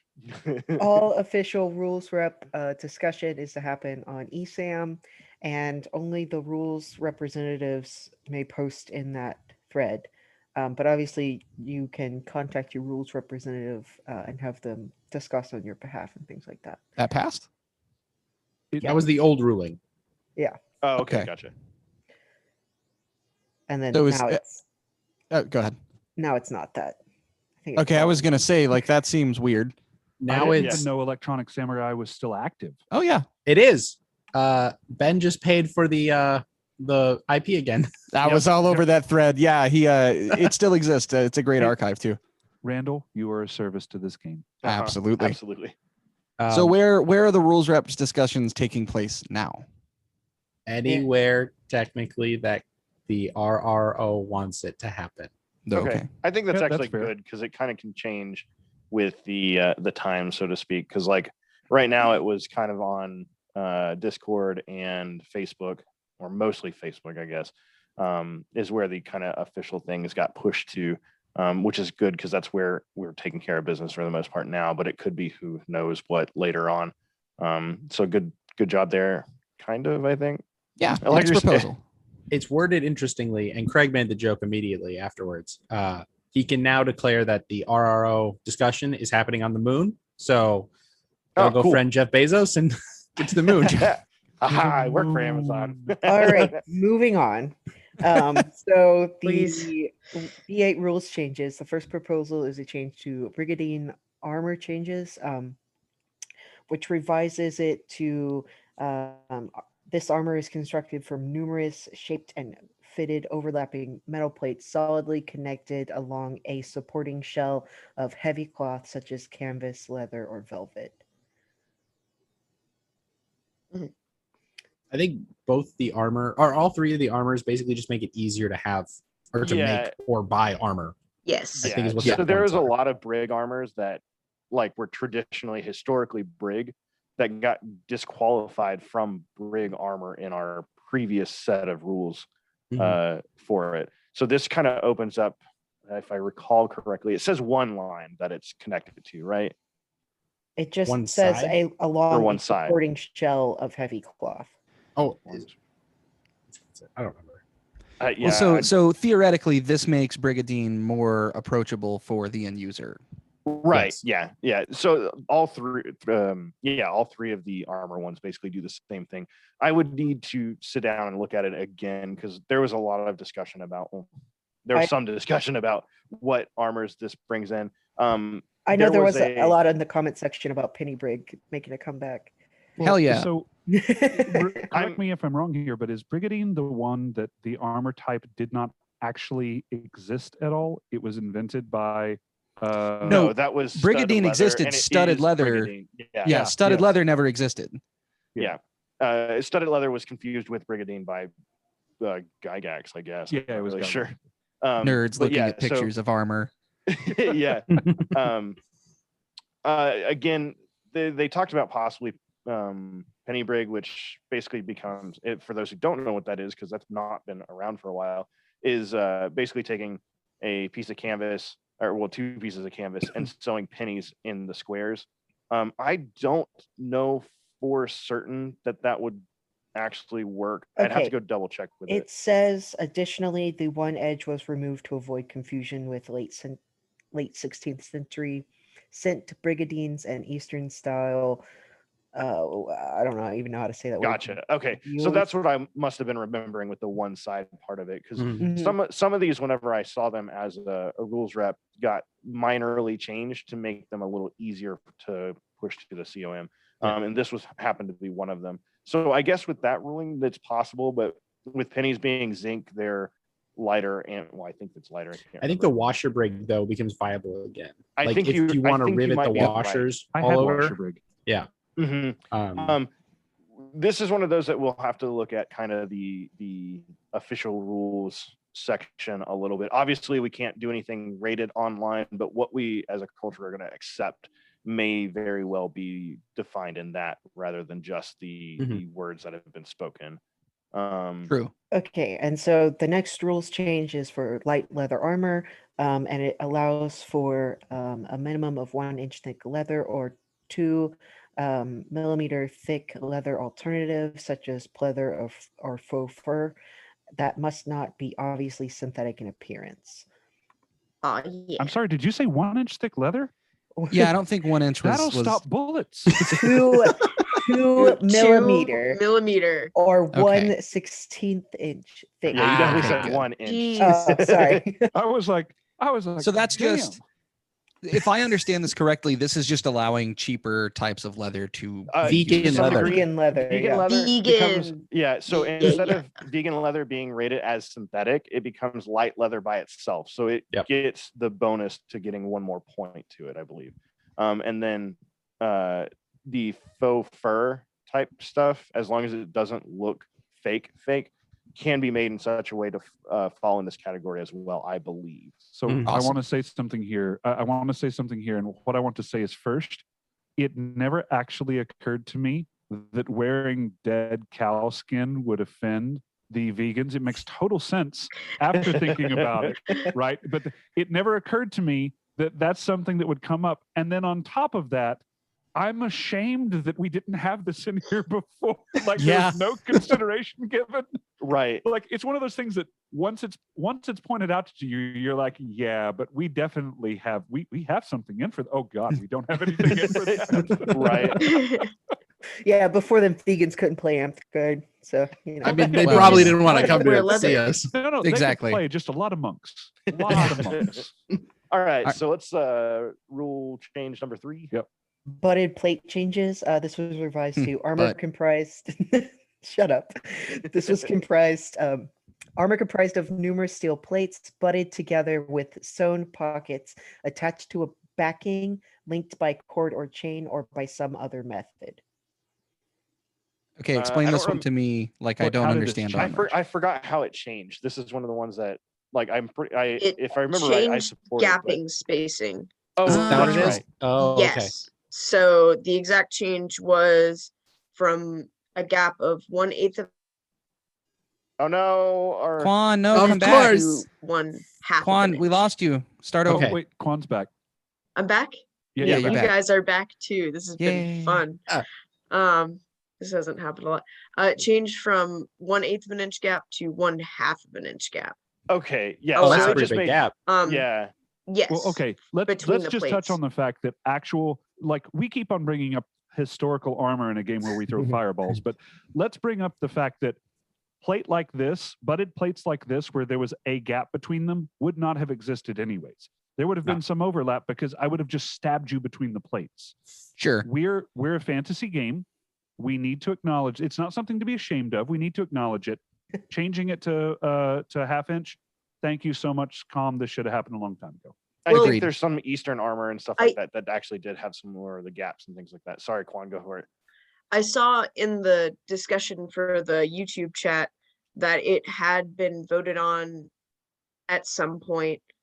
But they decided not to pass the one that they had originally presented because it was changing it from 1/8 to 1/4 inch gap, and they decided that that wasn't a big enough change, so they changed it to the 1/2. Gotcha. Interesting. Sick. Next proposal. Speaking of, the scout changes that were proposed were to revise Dispel Magic to once per refresh charge 10, but it actually passed as once per refresh charge 5. We got 2 steps. Big buff. Yeah, that's great. Scout sucked up to this point. Yep. It still sucks, but it sucks less. Exactly. One of the major utilities that it had actually has a true answer for it now, and that's one of the big steps for it. Yes. So I'm glad to see this. Charge 5 is definitely viable on the field. If you've got a bard nearby, Song of Power down to a charge 2. If they're outside 10 feet, you've got a confidence. This just amplifies how many DMAGs are on the field, which we need, because if you're not taking DMAG, you're wrong. Next. Can I just say that this next proposal, I don't get why it didn't pass. I don't understand it. The next there's a lot of people that voted no for this. Yeah. Yeah. For the next one is sanctuary changes, and the revised version would, instead of ceasing the chant, they would state end of sanctuary, or by picking up the weapon with their hand, and this did not pass. What?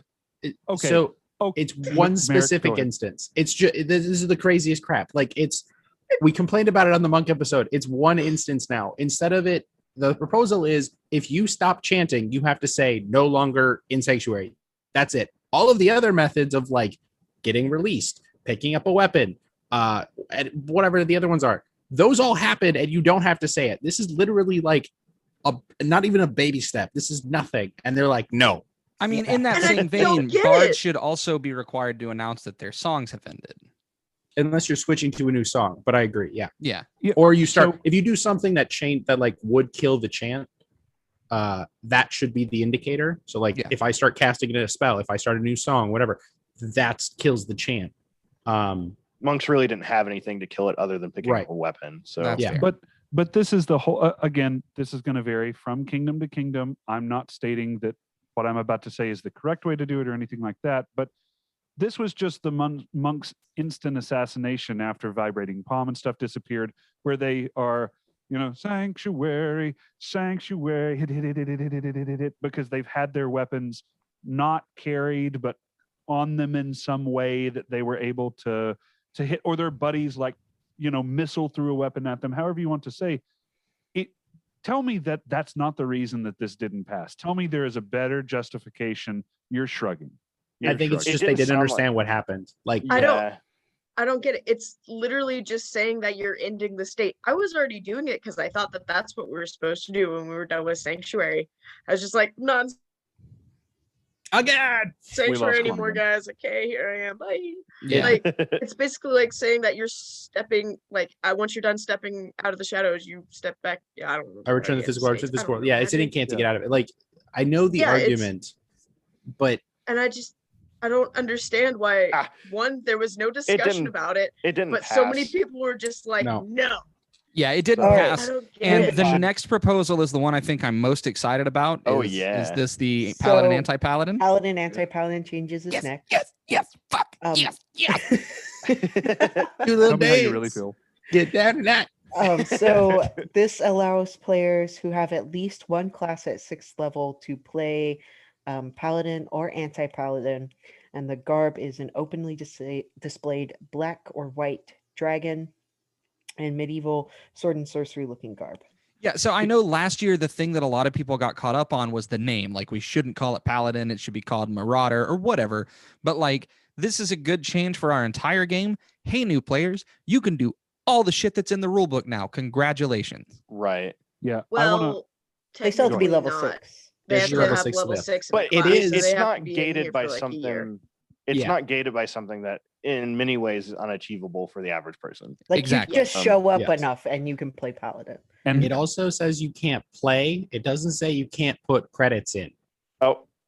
Ooh. I mean, this is based on your reporter though. Some kingdoms require that you play the class that you're putting credits in. The rules of play Rules of technically play says that. requires that you play the class, So I want to point not out. Quora. I want Is to point that out no? two We don't do that. clarifications here too. No one does that. It is in the No. rules that no one does. Yeah. Yep. I know, but I wanna ROP point out- wise.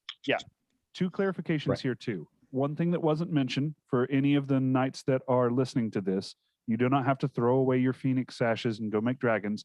The clarification was that it is a black dragon for anti-paladin or a white dragon for paladin, or if you are a knight, you may wear the phoenix, as we Right. have always done. How many Yes. bad dragon symbols are going to be? Oh God. I So already many. thought of it. I already thought of it. So many. I'm excited for it. Yeah. So is there a downside to this? I guess like old knights sad. So it was brought up that at one point it was proposed to be 2 different classes at 6, and someone I was talking to earlier said that this was an opportunity to do something really cool instead of just one 6 level. It could have been like for anti-paladin, it could have been assassin and warrior for your 6 to cap it. And I think it's better that it's opened up like this rather than than that, because again, we talked about average player in a game being somewhere between 3 and 5 years, and the average time without COVID is to get to 6 is about a year. So you're knocking off like 2 years to get into the ability to play if they're vigilant of participating on weekends and things. So this also makes it to where these classes will come up for balance issues, because they are mostly underbalanced in most things. Paladin is actually pretty good in specific instances, but it'll make it so that these classes become their real and own unique classes as well later on. One thing that Teflon pointed out too, when he and I were discussing this in the car ride, is that now these are open to everyone. They can be properly balanced against all the other classes in the game, which I did not realize that they weren't. But as Teflon pointed out, it was very exclusionary. You just nobody didn't have plays them people enough playing to it. balance them. That's Right. exactly that's exactly correct. So now we are going to be able to have all of our classes in the game open to everyone and balanced just as well as Druid is. This, I mean, this is. I think those were Teflon's exact words. I don't know. This is maybe my favorite piece of news coming out of this. This is something I fought really hard for last year when I was at Clan, and it got tabled and rediscussed and tabled and rediscussed. Yes, at Gathering of the Crowns. Sorry. So I'm really excited to see this pass. I don't see a lot of downside to it, though. So, No, I love it. again, like this is one of the most quintessential things that people come and play from, tabletop games to MMOs and stuff like that is Paladin. Yep. And so every time you have to tell a new person, oh no, you can't play your favorite class from WoW or something like that, is really not a good it turns people thing. away. Yeah. I'm okay with it being 6 and having a little bit of a gate, because it kind of gives something for someone to shoot for that is very achievable here. Right. Yes. Next proposal. So there is one downfall for this. Cap. I was going to say there is one downside. Go ahead, Merrick. It nerfs Bard like crazy. True. Like I'm not rolling a paladin tomorrow. You're never rolling a paladin. Oh yeah. Did any of us stick around long enough to know if they voted? They did. for They did. You can instantaneous immediately or play 30 this days? stuff right now. Yes, instant This changes. moment. If you're listening to Instant. this podcast, you should be playing a paladin. Yep. Yeah. No. You should be playing anti-paladin because I Yes. still want to play Bard. All right, fine.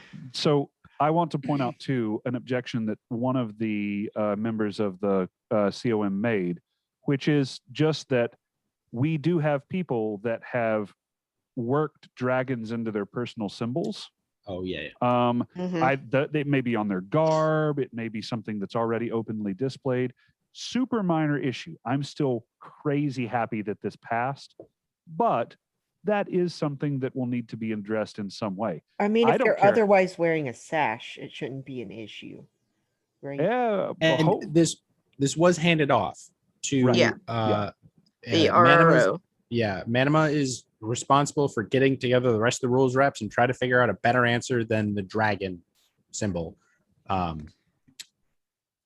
There were discussions about how our entire class or SASH system probably needs a rework. It sucks so bad, you guys. I'm colorblind so bad. I can't tell a bard from a warrior most of the time. They actually discussed, with colorblindness in mind, they actually discussed some specific ways that our color system right now affects people that are colorblind, and some ways that it could be fixed. And the leader of the comm said, hey, these are good conversations, but they're not what we're voting on right now. Yeah. So we should get back to what we're voting on right now. Good call. Whoever V9 that is also, I know that's one of the things Winjo's been taking a real hard shout out look to at. Winjo if we haven't done that already. We're going to get to him in a second. Shout out to Winjo. Yeah. Okay. The colorblind community, and I know in one of the focus groups I was in, we took an entire 2 days and learned about colorblind. Just to try to figure out what colors worked. Legit, really cool. It was it's awesome. not something I knew the statistic and I can't think of it off the top of my head when we were talking about it, but it never really occurred to me how many people in Amtgard that actually really affects. Dahlia plays a game with me while I'm driving called What Color Is That? And I've never won. Fun game for me. Hey, Cabbage, what color's the Taco Bell sign? It's purple, right? You got that one. Okay, because we played this before and you told me. All right, so I think that now. brings us down It was blue. out of the rule change and now to the V9 committee. Hey, that Winjo guy. Yeah. Finger guns. Well, is there any changes from that though, or is this just because it looked like a report and not necessarily a vote on anything? Yes, it was just a report. Right. Okay. Which was Anything really good. I was going to Lots of say anything graphs. huge from that report that we need to see. Like, what are the big takeaways? Don't hold your breath for V9. The plan is still 2024. Oh man, I was going to that hold my is- breath. That has been the plan since they proposed it. And people keep going, it's right around the corner. It's 2 years away. So minimally. Yeah. So this is one of those times where I'm going to say, we joked about not going and watching the entire 9-hour thing. But if you're really interested in the trajectory of our new rule book, do go watch Winjo's report. Just Hey guys, I start held the my breath. Is video. V9 out yet? Oh, Just pull up the video. I'm sure they'll have it timestamped. They'll have it timestamped, right? They would not timestamp it. I They'll have hope. They'll have it timestamped. Hey, Lucas, maybe in the hey bud, don't hold your breath for timestamps. And I will and, timestamp. and go to Winjo's report on V9. It We'll was- we'll figure out something either through Facebook, through Paragon Path or WAK or something like that to try and get you guys directed to that thing. Yeah, It's a it's up to the beautiful presentation. uploader of that video to find time. I mean, we Yeah. can find timestamps and put them in the Well- comments, but Mhm. And I think that they were also going to post Winjo's presentation just itself somewhere. Yeah, but Like his Winjo's a slideshow. performer. So he didn't put all of the information in the presentation slides That's true. because he's a good performer. Right. Yes. Yeah, absolutely. But you can look at Um, some gorgeous graphs, Oh, yes. beautiful Okay, stats. Do so surveys. I see here historian committee proposal. What is this? What happened? Yeah, I with haven't- it? I don't know. Everything table. all of it was tabled. No There's a idea. little note here Side that effect. says table all remaining COM items. I think we should Okay. give a play-by-play of how this all Yeah, occurred. Merrick, why don't you take this? Because this, Oh, Yes. you sound super excited, and I have This was- no idea about this. This part. was ups and downs. It was great. All right, so we had Drama. the whole. We went through the Ombudsman. We went through the battle game night, and we had the vote failed. We had discussion. The vote got one better, and it still failed. So we're at a little bit of a low right there. Cool. Following. Great. Following. We had the Order of the Warriors, which is always a great pickup because Lightning gives you so much information and data that you are just elated. So we had all this great information. We were going through the votes. We went through the Warrior votes, and a lot of the ones passed. The 3B did not. Whatever. We're still riding a high. We're going through the rules reps. Paladin, anti-Paladin get voted in. Everyone's super excited, and then out comes Clover with a "Hey, I'd like to," or V9 goes through, and then out comes Clover saying, "I'd like to change my vote. I've been told I'm wrong," and everyone loses it. Like the thread, our chat, everybody I was talking to, they're just like, "What happened?" So they reopen. We find out you can't actually change your vote after the vote has been cast, but they can ask for a revote. Side And note, good job on whoever said that. I would hate that to be the case. Yes. Yeah. So they opened a revote. The revote goes through and we reopen it. So after like riding the high of paladin, anti-paladin, we go another level and we get another one. We get another one. The battle game night. And wins it was on wins on wins. it was great. I want to shout out Clover real quick because it is extremely hard, especially on a very public stage like that, to admit like, hey, maybe I'm wrong and I need to like readdress this. Oh, yeah. I actually personally harassed him on Facebook and was like, hey, I don't think you made the right call there. And it wasn't like I didn't tell him, hey, you're an asshole. I was like, you got to vote your conscience, do what you got to do. But I don't understand where you went with that. Yeah, I bothered him too. So So we might have harassed him a little bit on the YouTube chat. I wasn't watching that. I just heard how that vote went and I messaged him because him and I still talk. And for him to come back and say like, hey, I want to redo this. Like I got to make this right. I think that's actually a pretty cool move. Yeah. I mean, just calling out here, Clover, as someone who, while they were in office, made a few very public blunders. I did not message you. I don't know where your head was at before when the first vote happened. I don't know what led up to you saying that you wanted to do this, but I too have had to acknowledge when I have made mistakes or something like that. You absolutely did the right thing here. If this was a situation where you had just read something mistakenly or misunderstood something that was told to you, publicly calling attention to it and then correcting it is how we get better.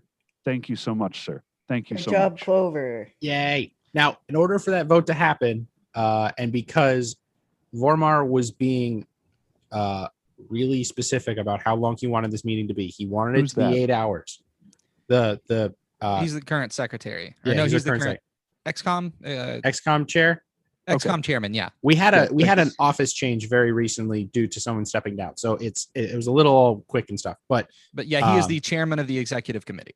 Yes, he ran XCOM chair. There we go. Yep. Yeah. He ran this meeting amazingly, and in order to kind of not have all of the members be dead at the end of this, he decided that they should table the historian committee, the group's policy proposal, the payment policy, which did include the licensing fee. Yeah. So we don't get to know about that yet. Bylaws updates and appointments to later. We did vote on the budget. Yeah. But that that's was under technically the AIBOD heading for it. Yes. And they didn't table the AOBID heading. Budget's for how we the- spend the money, not necessarily how we get it. So that's it's a whole separate thing. So we got Ormar made the decision. Okay, they kept calling him Ormar. I know him as Ormar. His title was Voramar, so I'm not sure. Yeah, his real name is Ormar, right? And then his game name starts with a V. No, Ormar is his game name, I believe. Is it? Either way, message us. Yeah. We'll find out later. I don't know. He's a cool dude. I've met him a couple times. Ormar, we know how hard being the XCOM chair can be. Come on one of our shows. Yeah. Yeah. Oh, and You ran an entire meeting in like less than 10 hours. Come It's on amazing. both of our shows. Why not? I think Vidalia and I want the I am rep on our show. Yeah. Sure. Please. All right. Reach out. There's call outs here. Hey, by the way, I am rep, the little plaque that you had made that was sitting there that had the Iron Mountains crest on it. I don't know who made that. Good job, whoever made that. Yeah, absolutely. And you were the only person that I saw repping your kingdom hard on that thing. Good on you. Are there any other big votes or actions that happened, or have we covered all of the like TLDR? Here's what happened. The appointments to the board members for AIBOD also happened. Do we have our roster of AIBOD board members currently? I am not sure what the current board members are, but I know the two that were voted in. Okay, that's the important part then. Who was voted into what positions? It was Dusty and Jeff Shannon. were the ones stepping down. And I believe Dusty was running again. Jeff was not. So what positions were they in? Or were they just board members generic? Board members. Okay. Dusty was the president, but I think the way the system works is that they are a board member and then they vote who becomes the I president. believe that's correct. Yeah. That's how it's done here in Winter's Edge for our BOD. I would imagine it's similar. Right. So no other huge. I mean, the thing with the revote I think is really cool and kind of historic. I don't think it's happened, or if it has, it's pretty seldom. It's It similar kind to of happened Yeah. Okay. For what Haldor? happened for the 2019 COS Crown meeting, where we kind of canceled our first 2 hours of the meeting and then went and reordered the meeting. And then we got the crowns back in. Yeah, no, it was crazy. Yeah, crown points. I remember this. Yeah. Yeah, it was a crazy meeting. We got crown points in though, but we lost lions during that vote somehow. I don't know. Oh no. Yeah. All It was right. insane. So, did we appoint? Was it 2 spots? Did we get? Yes, I okay. believe Dusty was appointed again, and Shannon Call as well. Okay, Oh, cool. Congratulations on your positions. Yeah, And congratulations. my everybody. condolences on your. That too. Yeah, absolutely. So and then- we've got the was it XCOM secretary seat? Is that next? Yeah. Did 'Cause that- we're running actually a get a real vote? tight 2 hours right now, and if we can keep it there, I think that's perfect. Right. Hey, my finger is hovering over our outro. Don't play the outro. This is, I mean, it's You can play the outro. I'll just tag my own stuff in. Yeah, I mean, we'll let fine. we'll let America run the outro, and then we'll push our button. As a point of order, I want it noted. I don't like that, but it's fine. So you said Noted Merrick and and then ignored. the word after it, but what I heard was America, and that's what I'm going to call you from now on is America. I would like to point out, and this happens in my own kingdom as well. For like the first 20 minutes, Cabbage was putting a U in my name. Murick? Murick? Yeah. Eric? Sorry, Listen, that's I'm just a from the Southern thing. South. Yeah, listen. Damn it, Eric, we I'm are gonna on the need you to fucking listen. same All right. wavelength. Are you sure about that? Yeah. Oh no. I gotta put tars on my car. All right. So sorry, did we have another?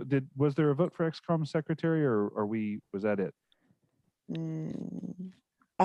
We started recording before the end of the meeting, so I didn't. So it watch- happened. Well, Yeah, no, okay. from the Yeah. agenda, they didn't have We lost Quan again. Oh, any nominees for the chair.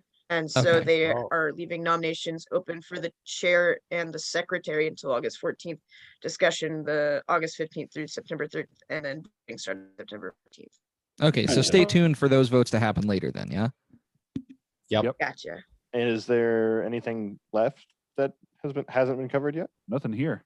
I mean, we're going to see a big change. I kind of want to talk about just real quick, this interaction that we're going to see between the changes we saw to battle game or to adding the battle game night and then the changes to warrior. Sure. Our martial and battle game prowess just took on a whole new face. Right. Entirely. And with battlefield prowess going up to 5th, it's going to be kind of a lion rose situation, I think, where depending if you're on the warrior path or if you're on the battle game path, you're going to pick and choose which awards you want for your first 5. Oh, yeah, I didn't even think about that. Yeah. There is a bit of overlap there. Yeah. Right. I mean, if you're doing Explain what you ditches. mean. So, like, if I'm running an event, and I'm scheduled to run MAME 2022, I traditionally get roses in our kingdom. I think it should be lions because it's a leadership position out of office. That they have that overlap. Okay. For Order of the Warrior 1 through 5 and Battlefield, the Order of the Battlefield Knight or whatever, I can't remember. We were calling it a tactician, but that's wrong. Those are also basically battlefield prowess, just Order of in a battle. class game. Yeah, Order of Battle. So if you would get your battlefield prowess for your 1 through 5s, you can kind of pick and choose if you want it to be Orders of the Warrior or Order of the Battle. Well, the monarch will pick it. The monarch does, but you can kind of pick and choose. If you're trying to go for warriors, you can ask your monarch to lead in that direction. Yeah. I see what you mean now. Yeah, it's an interesting overlap that doesn't matter after 5th because they're very distinct paths Yeah, they take after a that. big, yeah. But up until that point, you're running into the same kind of issue of do you apply the next biggest or the one they're going for? With it being at that level, it may not be. I mean, you're still going to run into that problem, right? But being at 5th instead of up in 9 and 10, I think we're going to have less problems. But it may be something on a local level that is going to be kind of a cultural thing that. I love the shift that we have seen where pretty much everyone in Amtgard can now fairly easily get halfway to a belt. Yeah. I think that is a great place to be culturally, that is a good marker to start when things will get, you're going to have pressure zones of increasing difficulty after that.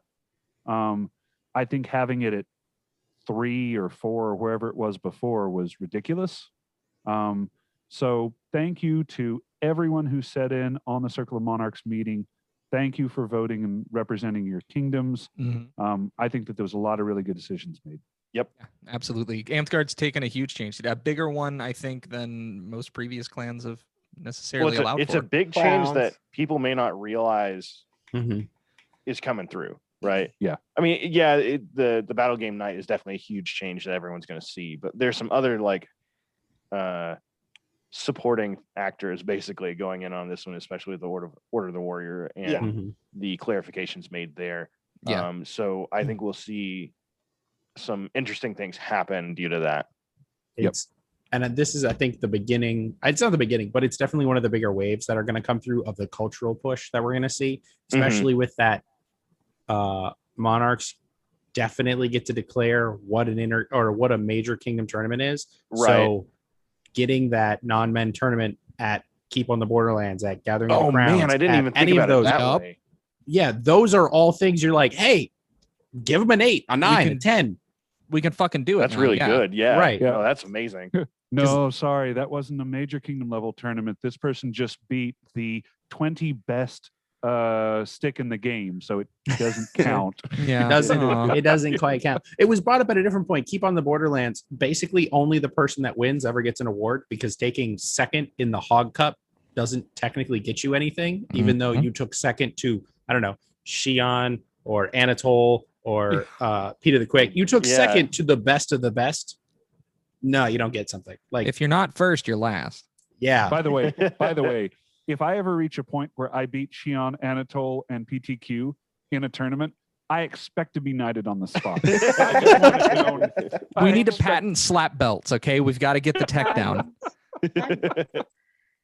All right. Well, does anybody have anything else they want to wrap up with? I know Merrick had that one other point that he wanted to make there. That's all that I have. WAP crew, do you have anything? One thing, I think in the AIBOD budget, they were talking about the fees to Kingdom being roughly $700, which is a giant improvement over 2000. So, if that's accurate, or if that's voted on, then I'd be pretty happy with that change. Yeah, I think they passed that budget. Yeah, they did pass that budget, but like $700 is not even food for an event. No, it's not. Yeah. Just pay the people. Yeah. No, I think they passed it, and it's the smallest budget we've had since the lawsuit. Because before that, there was a budget, but it wasn't very much. It wasn't very much, and not very enforceable either.